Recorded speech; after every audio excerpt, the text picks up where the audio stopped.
Selamat pagi, ketemu lagi nih sama hari Senin. Awal pekan emang berat sih, tapi Narasi Pagi udah nyiapin rangkuman informasi terkini untuk mengawali pekanmu. Kali ini bersamaku Alia Cantika. Kamu tahu dong, Sabtu kemarin pemerintah baru aja menaikkan harga bahan bakar minyak alias BBM. Nah, ada kabar soal gimana nih reaksi dan efek publik yang muncul merespons kenaikan harga BBM ini. Ada juga kabar dari Prabowo Subianto yang dikabarkan sudah bertemu dengan beberapa tokoh politik. Gak ketinggalan, kita intip yuk gimana keseruan konser persembahan untuk drummer Foo Fighters Taylor Hawkins. Ini dia informasi selengkapnya. Harga BBM baru aja naik, dan subsidi BBM sebagian dialihkan ke bantuan langsung tunai. Kebijakan ini memicu beragam reaksi publik, dan tak sedikit diantaranya yang melontarkan penolakan. Saat ini pemerintah harus membuat keputusan dalam situasi yang sulit. Ini adalah pilihan terakhir pemerintah, yaitu mengalihkan subsidi BBM. Sehingga harga beberapa jenis BBM yang selama ini mendapat subsidi akan mengalami penyesuaian.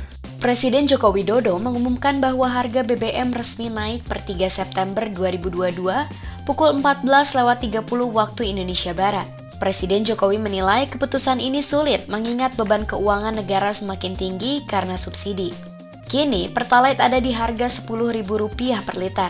Lalu solar subsidi jadi Rp6.800 dan Pertamax non-subsidi di angka Rp14.500 per liter. Jokowi pun menyebut sebagian subsidi BBM akan dialihkan untuk bantuan langsung tunai. Menurutnya, ini akan lebih tepat sasaran, di mana ada BLT sebesar Rp600.000 untuk keluarga tak mampu dan warga dengan gaji di bawah Rp3,5 juta. Sebagian subsidi BBM akan dialihkan untuk bantuan yang lebih tepat sasaran. Bantuan langsung tunai BLT BBM sebesar Rp12,4 triliun yang diberikan kepada 20,65 juta keluarga yang kurang mampu sebesar Rp150.000 per bulan dan mulai diberikan bulan September selama 4 bulan. Pemerintah juga menyiapkan anggaran sebesar Rp9,6 triliun untuk 16 juta pekerja dengan gaji maksimum Rp3,5 juta per bulan dalam bentuk bantuan subsidi upah yang diberikan sebesar Rp600.000. Kenaikan harga BBM ini ditentang sejumlah pihak, salah satunya buruh. Serikat Buruh bakal menggelar aksi demonstrasi besar-besaran menolak harga kenaikan BBM pada 6 September besok di 33 provinsi. Aksi ini dikoordinasi oleh Partai Buruh dan Konfederasi Serikat Pekerja Indonesia atau KSPI.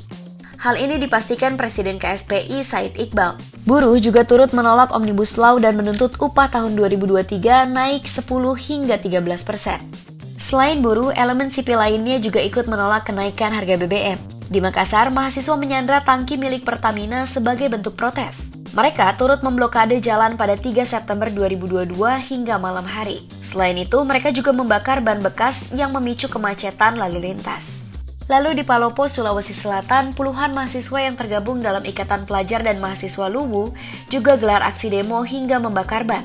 Mereka mengancam akan kembali turun ke jalan dengan massa yang lebih banyak apabila harga BBM tak diturunkan. Mereka khawatir harga-harga barang lainnya juga ikut naik lebih tinggi lagi. Sedangkan di Mamuju, Sulawesi Barat, ratusan mahasiswa bahkan menghadang mobil Menteri Dalam Negeri Tirto Karnavian saat dirinya sedang lakukan kunjungan kerja. Mahasiswa pun meminta Mendagri untuk menyampaikan aspirasi mereka kepada Presiden Jokowi. Harapannya, kenaikan harga BBM bisa dibatalkan. Aksi pun dibubarkan polisi usai bikin jalanan macet karena ada aksi tutup jalan dengan membakar ban bekas. Semoga semua aspirasi bisa tersampaikan dan didengar oleh pemerintah ya. Yang penting jangan sampai ada aksi perusakan dan kekerasan yang malah merugikan kita semua. Harga BBM udah naik dan menuai kritik. Efek dominonya juga udah mulai kerasa nih. Penting buat diantisipasi. Harga BBM yang kini naik punya dampak lanjutan bagi sektor-sektor lainnya, seperti inflasi. peneliti Institute for Development of Economics and Finance atau INDEF, Nailul Huda menyebut inflasi bisa saja menyentuh angka 8 hingga 8,5%. Daya beli masyarakat bisa tertekan ditambah angka kemiskinan yang hampir dipastikan akan ikut naik. Inflasi yang terjadi akibat kenaikan harga BBM Pertalite itu bisa mencapai 8-8,5%. Angka ini relatif sangat tinggi sekali jika dibandingkan dengan beberapa tahun terakhir yang memang angka inflasi kita berada di angka sekitar 3% gitu kan, 2-3%. Nah, ini artinya adalah nanti akan ada seperti lonjakan inflasi yang cukup signifikan, Mas. Dengan kenaikan inflasi yang relatif tinggi, tentu saja dampaknya akan lebih jauh lagi adalah menekan daya beli masyarakat gitu. Nah, ketika harga-harga ini pada naik, kemudian tidak ada penambahan penghasilan secara signifikan, yang terjadi adalah daya beli masyarakat semakin menurun. Nah, ini akan berimpact kepada konsumsi rumah tangga yang akan relatif melambat, dan ini akan mengaruhi perlambatan dari pertumbuhan ekonomi. Nah, dampak lainnya adalah kalau kita lihat dari sisi kemiskinan, ini pasti akan meningkat. Naiknya harga BBM juga diprediksi bisa mempengaruhi tarif angkutan umum. Organisasi Angkutan Darat atau Organda DKI Jakarta memprediksi tarif transportasi akan naik sekitar 12,5%.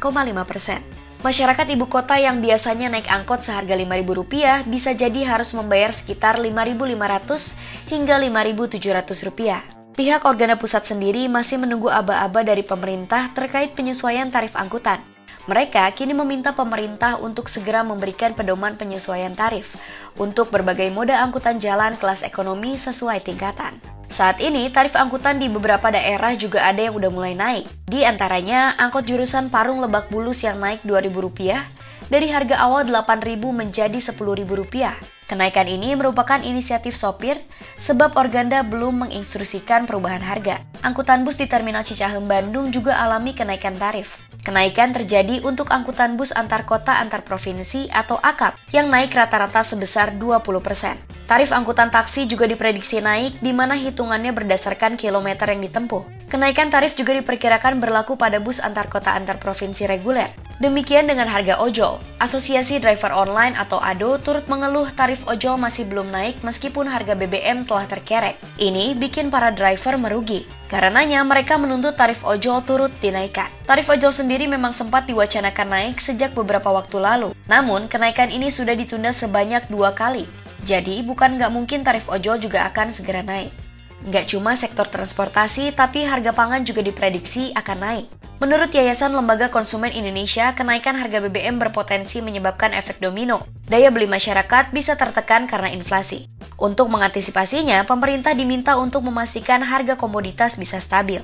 Kenaikan harga BBM juga bisa berdampak pada pejuang KPR. Direktur Research Center of Reform on Economics atau CORE, Peter Abdullah menyebut Bank Indonesia kemungkinan bakal menaikkan suku bunga acuan.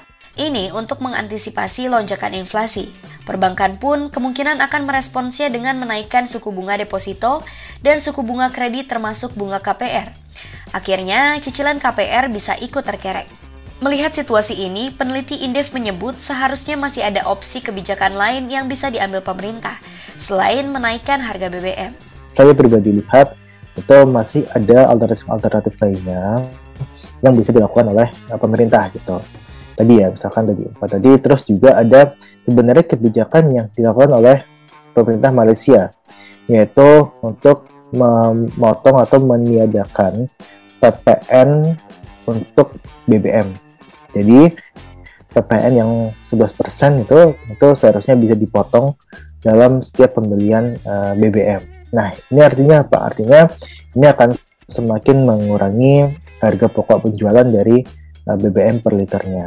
Nah, tapi masalahnya adalah ini pemerintah nampaknya tidak berpikir untuk melihat berbagai alternatif lainnya dan cenderung untuk membuat kebijakan yang relatif lebih mudah gitu, yaitu dengan mengganti atau meralokasi anggaran subsidi kepada anggaran BLT. Banyak juga ya efek domino dari penaikan harga BBM ini.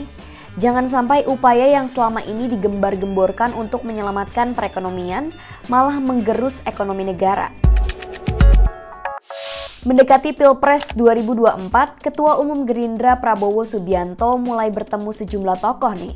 Dalam rangka apa ya? Ketua Umum Gerindra Prabowo Subianto lagi giat-giatnya bertemu sejumlah tokoh politik. 4 September kemarin, ia jumpa dengan Ketua DPR sekaligus Ketua DPP PDI Perjuangan Puan Maharani di Hambalang, Bogor. Puan mengunjungi Prabowo dalam rangka safari politik PDI Perjuangan ke sejumlah partai politik. Ada beberapa agenda yang dilakukan seperti berkuda bersama, makan bareng, hingga berdiskusi soal sinergi menuju 2024. Menurut Sufmi Dasko, Ketua Harian DPP Partai Gerindra, Prabowo dan Puan juga membahas masalah-masalah politik terkini dan rencana-rencana ke depan. Namun, belum bisa dipastikan apakah PDIP dan Gerindra bakal berkoalisi atau tidak. Prabowo sendiri bilang dirinya membuka kemungkinan untuk berduet dengan Puan sebagai pasangan Capres dan Cawapres pada 2024 mendatang. Sedangkan Puan menyebut kalau kemungkinan kerjasama antara PDIP dengan Gerindra terus terbuka. Ia pun mengaku bahwa dirinya membawa pesan titipan dari Megawati kepada Prabowo. Namun, ia nggak mau memberitahu isi pesan tersebut. Sebelumnya, Prabowo juga sempat berjumpa dengan Ketua Umum Partai Nasdem, Surya Paloh, pada 1 Juni 2022 lalu. Dalam pertemuan ini, Gerindra dan Nasdem sepakat buat menjaga stabilitas nasional dalam Pilpres 2024. Sebelum bertemu Puan, Prabowo juga sempat bertemu dengan Wakil Menteri Desa, Pembangunan Daerah Tertinggal dan Transmigrasi, Budi Ari yang juga Ketua Umum Projo atau Projokowi. Pertemuan ini berlangsung pada 1 September 2022. Keduanya sih bilang yang diobrolin dalam pertemuan adalah untuk bekerja sama sesuai arahan Presiden Jokowi dan gak bahas soal politik. Perjumpaan antara Prabowo dan Projo ini memunculkan isu soal Pilpres 2024. Sebab pertemuan ini terjadi beberapa hari setelah Musyawarah Rakyat Indonesia Relawan Jokowi di Bandung. Bahkan dalam musra itu Prabowo dinominasikan jadi salah satu kandidat yang akan diusung pada Pilpres 2024 mendatang.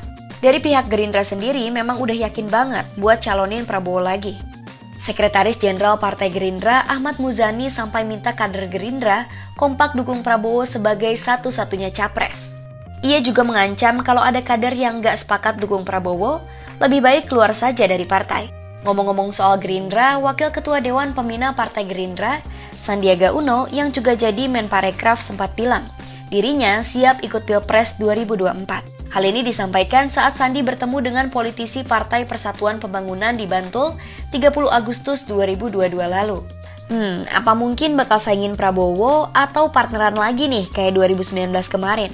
Kalau benar Prabowo nyapres lagi, berarti kali keempat nih. Pantang menyerah banget ya Pak Prabowo. Pokoknya siapapun yang nyapres nantinya, yang terpenting harus amanah dan selalu dengerin rakyat ya. Konser penghormatan kepada drummer Foo Fighters, Taylor Hawkins, bertabur bintang dan berlangsung dengan penuh haru. Konser ini digelar pada Sabtu 3 September 2022 di Wembley Arena, London. Ini menjadi konser pertama dari 2 pertunjukan yang diselenggarakan dengan hasil untuk Amal Musik Support dan Music Cares. Konser keduanya akan digelar pada 27 September mendatang. Mendiang drummer Foo Fighters ini meninggal secara tak terduga saat tur di Kolombia pada Maret lalu di usianya yang ke-50. Foo Fighters, Stevie Nicks, Elton John, Paul McCartney, Jason Sudeikis, dan sederet bintang ternama lainnya berpartisipasi dalam konser penghormatan tersebut. Dengan bergandengan tangan, Foo Fighters membuka konser dengan pidato mengharukan yang disampaikan oleh sang vokalis, Dave Grohl. Tonight, we've gathered here to celebrate the life, the music, and the love of our dear friend, our bandmate, our brother, Taylor Hawkins.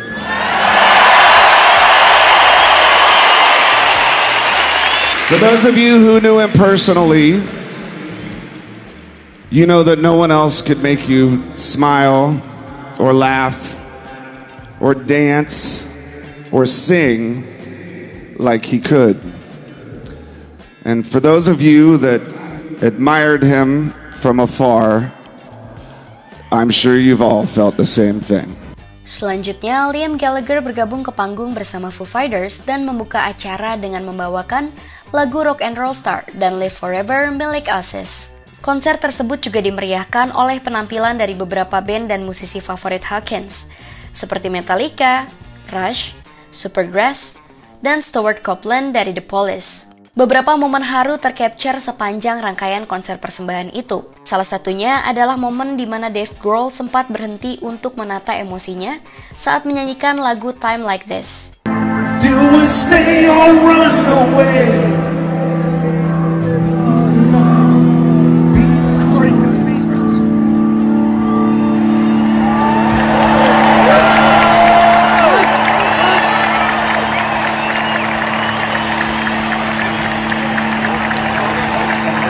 Yang tak kalah jadi perhatian, anak dari sang legenda Oliver Shane Hawkins yang masih berusia 16 tahun menggantikan posisi ayahnya di drum pada lagu My Hero. Penampilan Shane lantas menjadi perbincangan hangat di media sosial, sebab di usia belianya permainan drum Shane dinilai sangat apik. Dengan permainan mirip ayahnya, bahkan beberapa penggemar ada yang meminta Shane untuk secara resmi menggantikan posisi ayahnya di Foo Fighters. Saat lagu itu dimainkan, potret kedekatan ayah dan anak yakni Taylor dan Shane ditampilkan di layar. Foo Fighters menutup konser itu dengan memainkan medley hits mereka, seperti Learn to Fly, Best of You, dan Time Like This. Mengharukan ya konsernya, apalagi lihat anaknya Taylor yang main drum mirip ayahnya. Cepat pulih dari kesedihan ya, ditunggu karya-karya Foo Fighters selanjutnya. Itu dia rangkuman informasi terkini untuk membuka awal pekanmu. Besok Narasi Pagi akan hadir kembali pukul 8 live di Instagram @narasinewsroom dan Mata Najwa. Sampai jumpa lagi dan semangat!